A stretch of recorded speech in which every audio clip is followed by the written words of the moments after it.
Bismillah ar-Rahman ar-Rahim, salam alaikum wa rahmatullahi ta'ala wa barakatuhu. Que la paix soit avec vous, où que vous soyez, qui que vous soyez, soyez la bienvenue. Aujourd'hui c'est vendredi. Je vous souhaite un très très bon vendredi.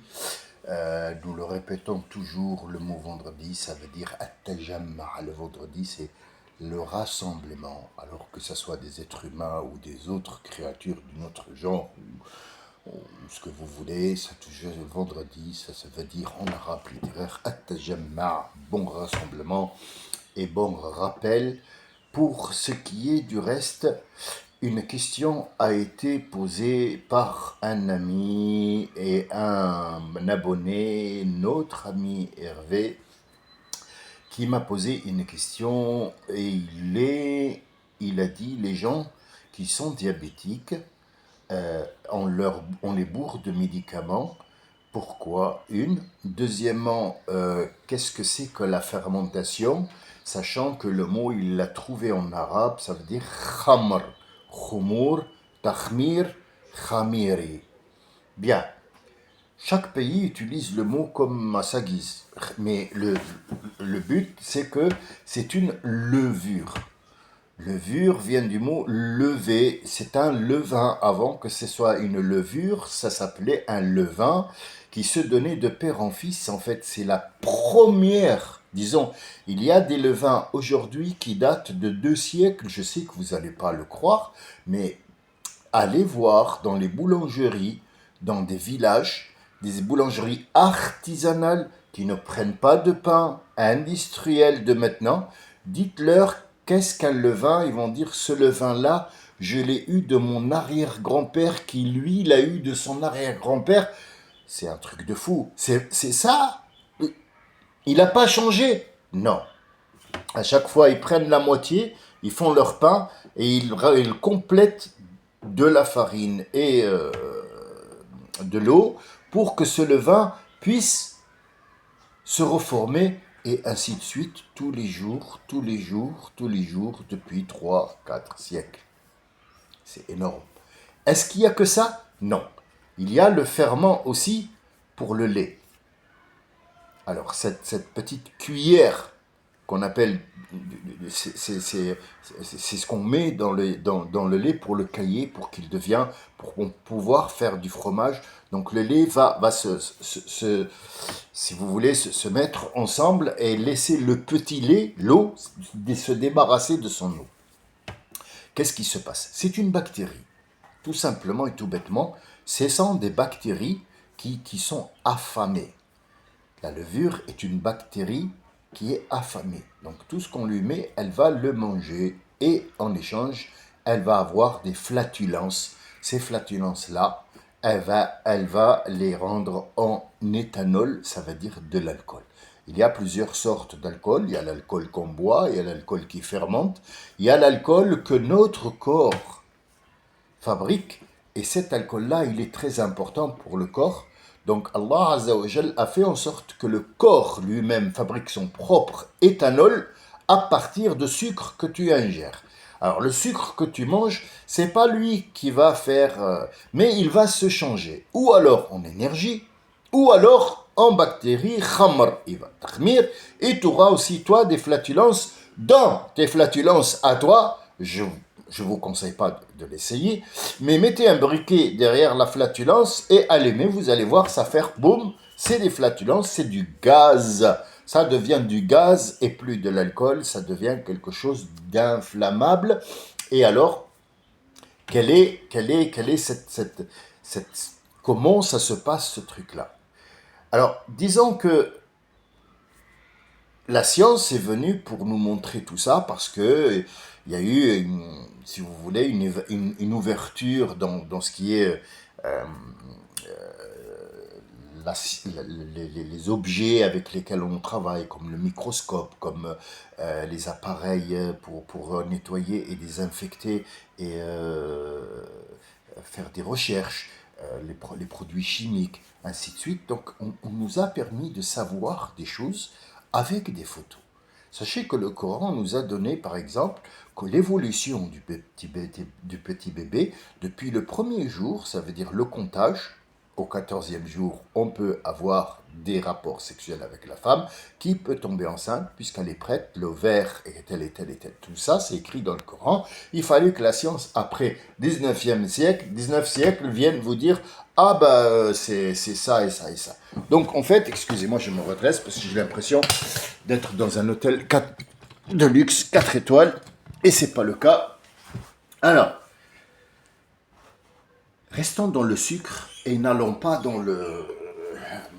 si vous voulez, dans la grossesse, parce que c'est pas ça le but. Ce sucre, il est ingurgité. Donc lui-même, le sucre, c'est un cristaux qui a des molécules et qui va dans le corps.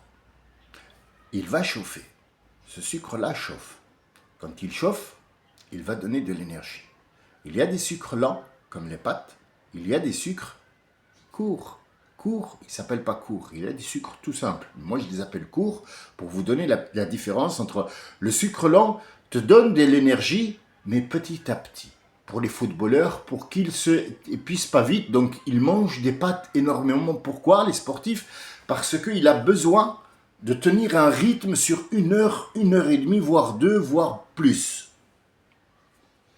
Si on lui donnait du sucre au joueur avant de rentrer dans le terrain, qu'est-ce qui va se passer? Si on lui donne par exemple un verre de coca avant qu'il rentre, plus 4 morceaux de sucre, eh ben il va devenir Speedy Gonzalez pendant un quart d'heure et puis après il va tomber. Fini.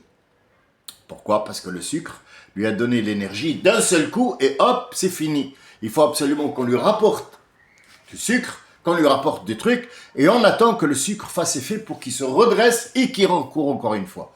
Donc c'est le but du dopage.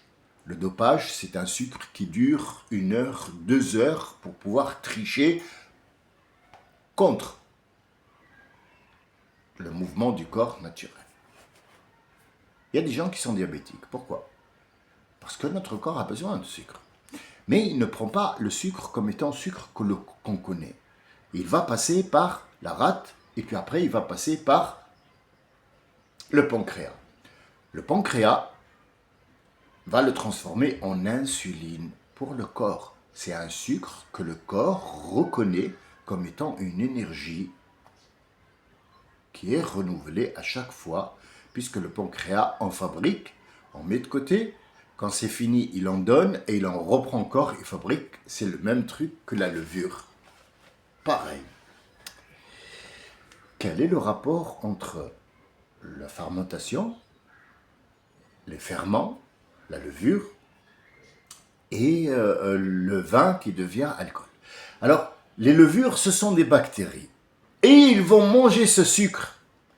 Et quand ils vont manger ce sucre, il va rester le jus du raisin qui est de l'eau, mais l'alcool est formé de 2 molécules, comme l'eau. Sauf qu'ils ne se rencontreront jamais, même s'il y a de l'électricité statique ou pas statique qui va les rendre en eau, ils ne redeviendront pas de l'eau, mais ce sont 2 molécules d'hydrogène, hydrogène et aussi du carbone, du carbone, oui, c'est du carbone. Hein. Et donc, ils ne vont pas se mélanger, mais ils vont se frotter. Et quand ils se frottent, on appelle ça alcool, kuhul. Kuhul, ça veut dire noir. On est dans le noir obscur. Ça veut dire quoi le noir? C'est une métaphore. On ne devient pas aveugle, mais notre cerveau ne voit plus. Pourquoi il ne voit plus? Parce que, monsieur, où il y a un esprit qui travaille dans ce corps-là, mon corps à moi, ça, c'est juste un corps. Il ressemble à mon père, ou à ma mère, ou à mes cousins, ou à un être humain. Mais mon esprit qui est à l'intérieur, il est en train de vous parler. Il est aussi en train de visionner autre chose. Il est en train de... L'esprit, c'est pire qu'un ordinateur. C'est 100 000 fois l'ordinateur. Mais encore, il y a plus fort que l'esprit. C'est le cerveau. C'est à travers le cerveau que l'esprit traduit traduit les mots que l'esprit connaît mais que le corps ne connaît pas. Donc c'est le cerveau qui va prendre le relais et qui va tout de suite traduire des fractions, des milliardièmes de fractions de secondes. Le cerveau, il travaille à une puissance, il a besoin de cette fermentation, il a besoin de ce sucre. Or, le diabétique de type 1 ou de type 2 n'a pas. Son pancréas ne fabrique plus, ou il fabrique trop, ou il fabrique peu. Donc, ce qui fait qu'il est malade. C'est ce qui fait qu'il ne peut pas gérer tout ce qui est compréhension. Il est toujours à l'affût de est-ce qu'il manque du sucre ou est-ce qu'il est en surplus de sucre. Donc, en fait, ça s'appelle le diabète. C'est récurrent, oui. C'est une maladie qui est récurrente. Mais par rapport à ce que nous connaissons, nous savons que l'olivier sauvage et le laurier font en sorte que ce diabète soit plus, plus agréable. C'est pas le mot, il n'y a pas de diabète agréable, mais moins ressenti. Ça veut dire qu'ils vont régler beaucoup de problèmes.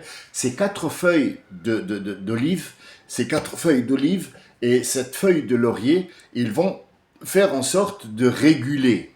Ce n'est pas les seules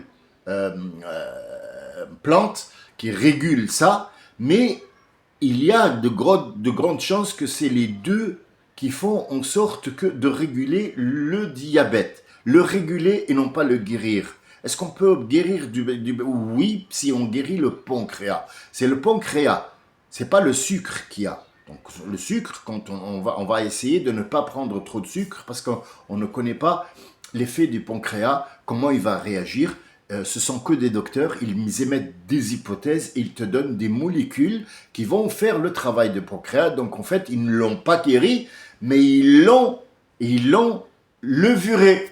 Oui, c'est un mot que je viens de créer. Levuré, ça veut dire quoi? Ça veut dire qu'ils ont mis, à la place du pancréas, ils ont mis des bactéries qui vont faire en sorte de manger ce sucre-là qui vient, l'insuline qu'on va mettre, et qui va la donner en éthanol dans le corps. Ça semble aujourd'hui une leçon de science-fiction, et croyez-moi, j'ai 0,0 en sciences naturelles et en physique et en chimique. Je suis le dernier des idiots là-dedans. Mais ce sont des choses qu'on lit dans le Coran.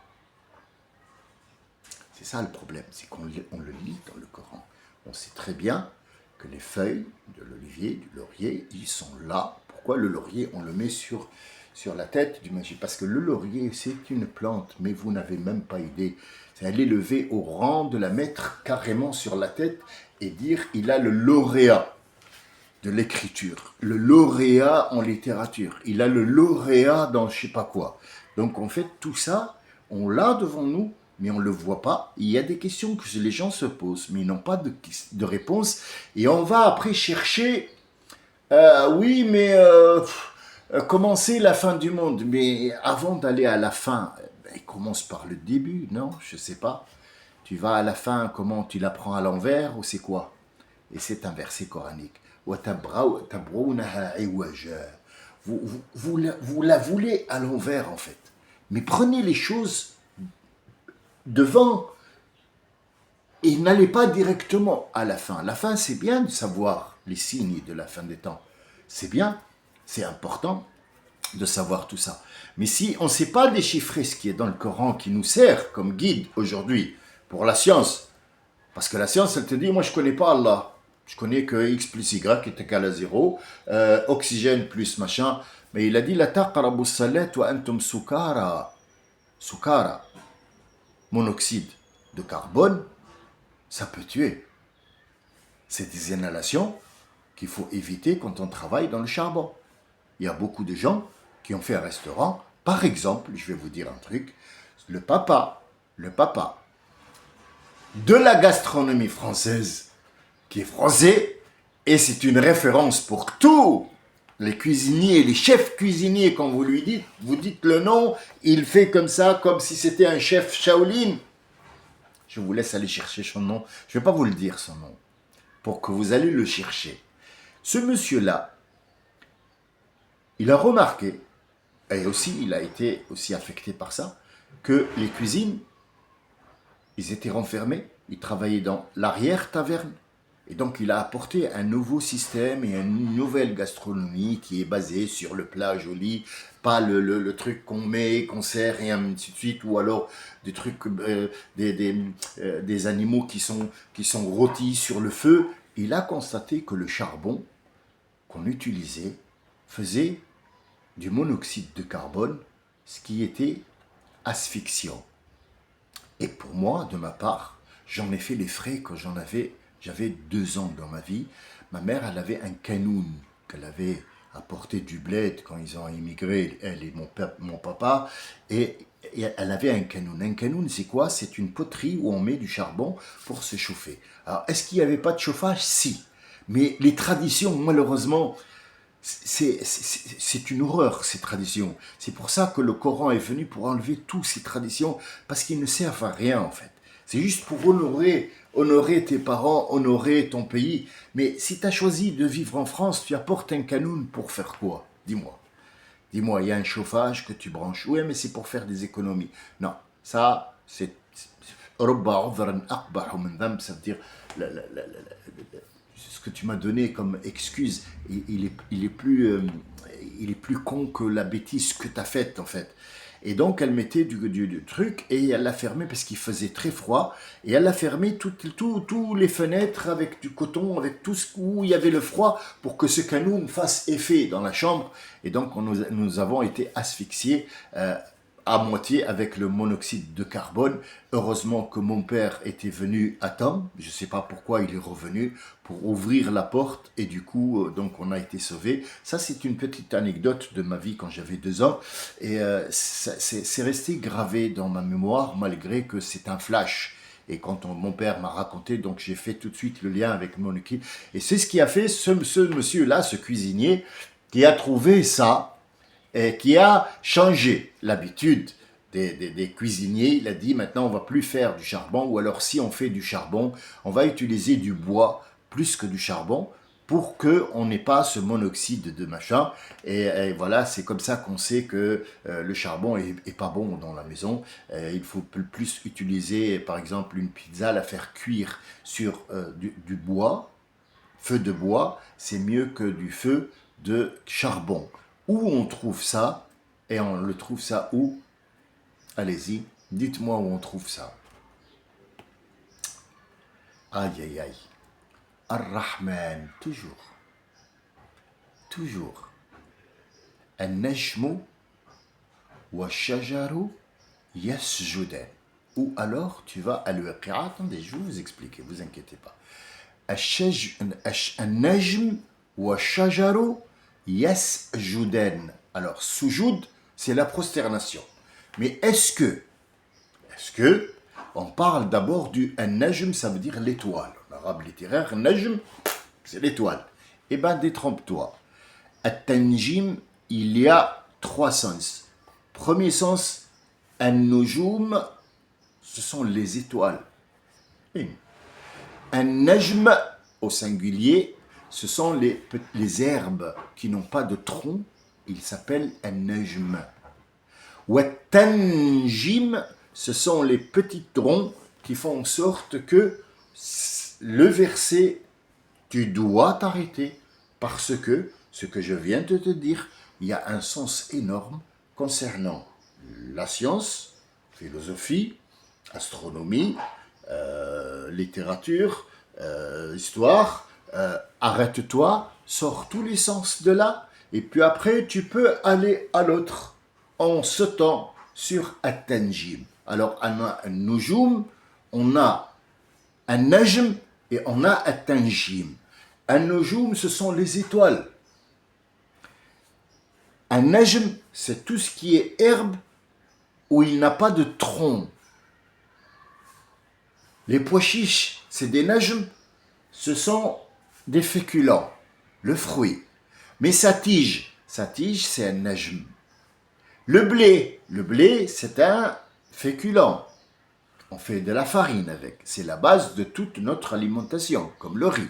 Mais sa tige, c'est quoi? C'est Najm. Pourquoi? Parce qu'elle ne fait pas de tronc d'arbre. C'est ça la différence quand tu lis une Bible ou une Torah et que tu lis le Coran. Tu vois que le Coran, il te dit les fruits à noyaux, les fruits à pépins, les fruits tel et tel. Il les met en catégorie jusqu'à arriver aux légumes. Et les légumes, il va te donner, il va pas les appeler légumes, il va les appeler les fruits. Cette tige-là, elle va donner des fruits qui s'appellent le blé. Après, le blé, on va l'appeler farine ou on va l'appeler blé, mais au début, il s'appelle un fruit. C'est que tu as planté et tu vas récolter le fruit de ton labeur, le fruit de ta semée. Donc en fait, il n'y a pas d'erreur là-dessus. Tout est lié, que ce soit le diabète, que ce soit le monoxyde de carbone, que ce soit tout ça, que ce soit les molécules. Tu les trouves dans le ayah devant toi, qui est devant toi. Il faut absolument savoir que al-khamr, le mot khamr, ça veut dire que le cerveau, il est muhammar, vient du mot voile, il est voilé. Donc l'esprit ne peut plus parler avec les autres esprits, ne peut plus s'exprimer. Donc le sou, celui qui est sous, il divague, il va dire n'importe quoi, il va dire des gros mots, il va dire des mots insensés, des insultes, et il va peut-être se faire du mal parce que le cerveau n'arrive plus à réagir, il est muhammar, ça veut dire il est fermenté, il fermente, il est en train de fabriquer des gaz qui pourront être nocifs pour lui, que ce soit pour les dents, que ce soit pour l'alcool, que ce soit la conduite, que ce soit la vision, il n'est pas lui-même. Et même au niveau de la libido, celui qui boit de l'alcool n'a pas de libido, ce qui fait que sa femme, elle va chercher ailleurs. Vous voyez où ça va très loin avec cet alcool-là. C'est pour ça qu'il n'est pas recommandé. Il n'y a aucune ayah dans le Coran qui dit que al-khamr, il est interdit, haram, mais tellement il cause et il fait des ravages, il l'appelle interdiction formelle. C'est plus que haram. Al-haram, tu peux tomber dedans. Parce que Allah Azza wa Jalla, il te dit Man thurra minkum ghayra baghin wala aad. Vous trouverez ça dans le Baqara. Man thurra minkum, celui qui est forcé d'entre vous et qui n'a pas l'intention de faire ça par plaisir ou par habitude, c'est pas grave, Allah te pardonne parce qu'il sait très bien où tu te trouves. Tu vas te trouver des gens qui vont te menacer, ils vont te dire bois de l'alcool. Qu'est-ce que tu vas faire? Tu vas choisir la mort ou boire l'alcool? Allah il te dit bois de l'alcool. Ah, il y en a qui vont dire Wallah, tu peux me tuer, je boirai. Bois de l'alcool. C'est Dieu qui te le dit, si tu es menacé, bois de l'alcool. Pourquoi vous n'arrivez pas à comprendre? Quand Dieu il te dit si tu ne peux pas faire le ramadan, enfin tu ne peux pas faire le jeûne, excusez-moi, le jeûne dans le mois de ramadan, ne le fais pas. Non, je le fais. Yaoul dit c'est Dieu qui te parle, il te dit ne le fais pas, 2 fois il te l'a répondu. Si tu ne peux pas le faire, ne le fais pas. C'est un truc où si tu t'engages, tu dois respecter. Et tu ne vas pas respecter, donc ne le fais pas. Ne le fais pas, je te pardonnerai, mais ne le fais pas. Si je le fais, il l'a fait et il est mort. Donc, il s'est tué ou il ne s'est pas tué? Oui, il s'est suicidé. Celui qui se suicide, qu'est-ce qu'il a comme récompense? Jamais de pardon. Parce que tu as mis fin au contrat qui était entre toi et lui. Moi, je vais mettre fin à cette capsule, comme dirait mon ami Hervé, cet enregistrement, et je vous retrouve peut-être la prochaine fois pour continuer les signes. J'ai répondu peut-être à la moitié de la question, pas l'autre, parce que ça va être trop long. Si on rentre dans les molécules, je ne vais pas en sortir. Moi, c'est mon dada, ça. Hein. Ouh là là. Mais par contre, celui qui est de l'autre côté, est-ce qu'il va comprendre les molécules, monoxyde de carbone, comment ça fonctionne, pourquoi on nous bourre de médicaments, ainsi de suite? Ils vont pas en comprendre. Et je vais là passer de quelqu'un qui discute à quelqu'un qui donne une leçon. C'est pas le but, Inch'Allah. Je vous remercie de votre écoute. Je vous dis à bientôt. Salam alaikum wa rahmatullah.